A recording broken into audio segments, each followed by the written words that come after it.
Hey, this is Tim Cool. I'm the founder of Smart Church Solutions, and I want to ask you a question. Do you ever find yourself looking for the cheap way to do things around your church?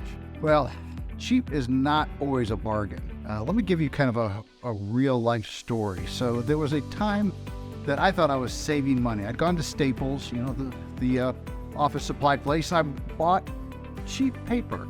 It was the lowest cost paper I could find. And I'm thinking, man, I am saving, $1 a ream or whatever it was. Well, then I came back to my office, which is in the basement of my house, by the way.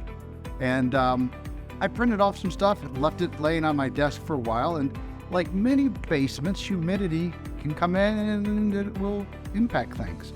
Well, it impacted my cheap paper. And guess what happened? It started wrinkling on the edges and looking kind of funny and a little wavy. And so it was not acceptable for me to then give to the people I wanted to meet with. So I had to go back to the store, take up more time.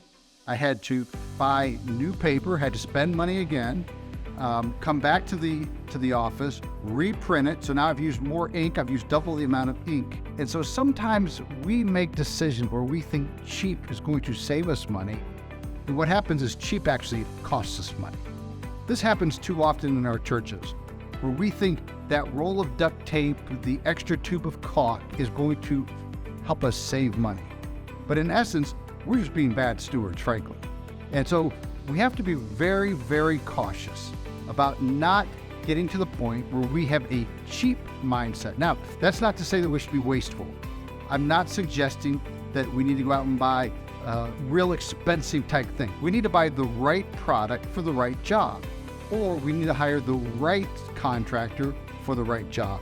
Not every job needs to be done by a volunteer with a kind heart. So as you're thinking about how you purchase, how you maintain what God has entrusted to you, think about that. Think about what it means to be too cheap when it's not really a bargain.